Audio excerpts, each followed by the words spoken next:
back to the Fatu Show. If you're watching us, well, the program is coming to you live from our studios here on MDI Road in Canifing.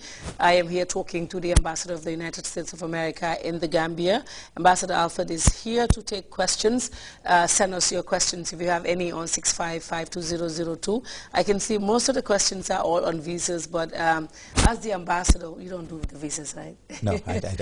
Yeah, so we had this interview with the consular officer. He was on the show before, and I think he made a lot of things clear. But if you still have visa questions, I'm sure they have a U.S. Embassy Facebook page. Maybe if you send the questions there, they'll be able to pass them forward to the consular officer. So now, what prospects do we have in the Banjul-Washington relations? What are the prospects of the Banjul-Washington relations? Oh, it's getting stronger year on year. We would like to see the economic relationship increase. I mean, we're working with AGOA, the African Growth and Opportunity Act, to try to get increased trade from the Gambia coming to America. There are tariff breaks under that. We see there are good prospects in agriculture, fisheries, perhaps fashion. I think fashion might be a growth area for here. Okay.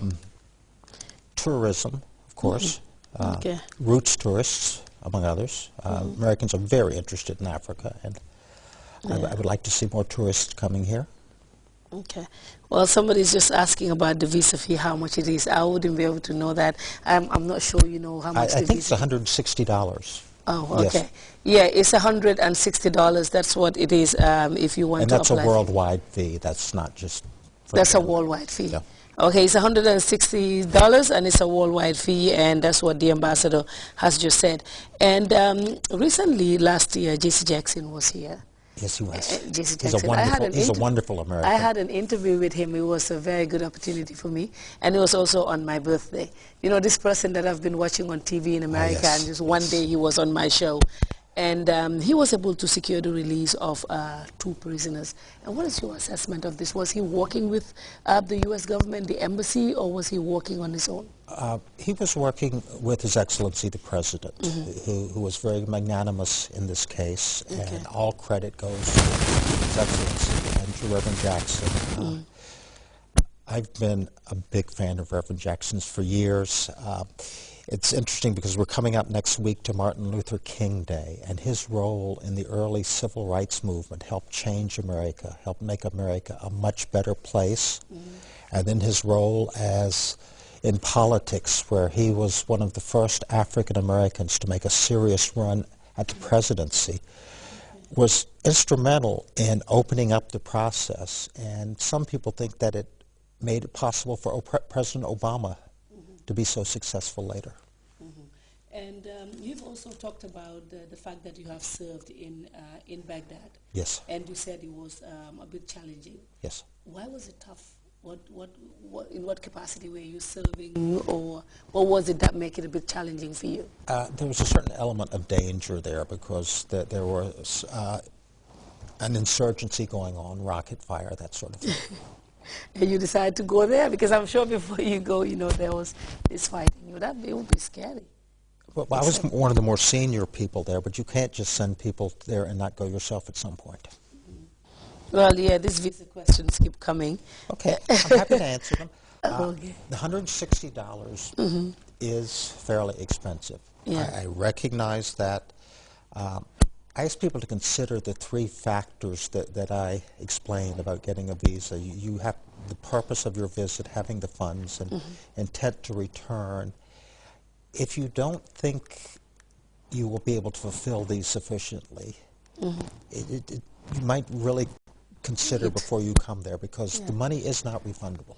Yeah, but that's why I was telling the consular officer that it would have been good if the embassy can also be doing some sensitizations, because sometimes people feel that, you know, if you have a good job and then you have social ties, which to us will be good, but to the consular will be a different story. Well, every case is different. It's very hard to generalize about a case. I was a consular officer in Bahrain, and it was a very different environment than here.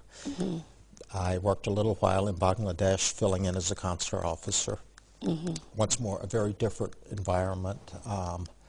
I have not worked as a consular officer here, nor will I, so I can't really comment on the specifics here that the consular officer is looking for. But the three things I've mentioned: the purpose of the visit, the funding, and intent to return. That's universal. That's like the $160. Wherever you go, you have to show that. Okay. Yeah. The level of peace and stability also. This person is saying that he wants to know, Mr. Ambassador, with the level of peace and stability, and also how did the Gambians comport themselves to safeguard the integrity of America, like for the Gambians who live in America? Oh, they're model citizens, wonderful people. They tend to be very successful. Yeah. Good people to have as your neighbor. Law-abiding, family-oriented, just good people. Okay.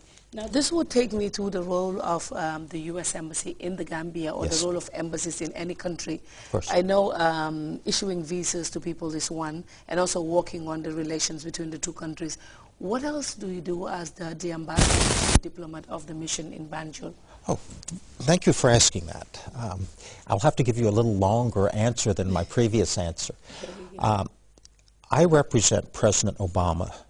I communicate with the government, with His Excellency, with cabinet ministers, and with others about matters of importance to both governments.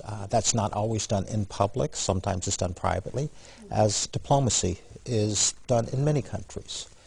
I report on what's happening, and when I say I mean the embassy.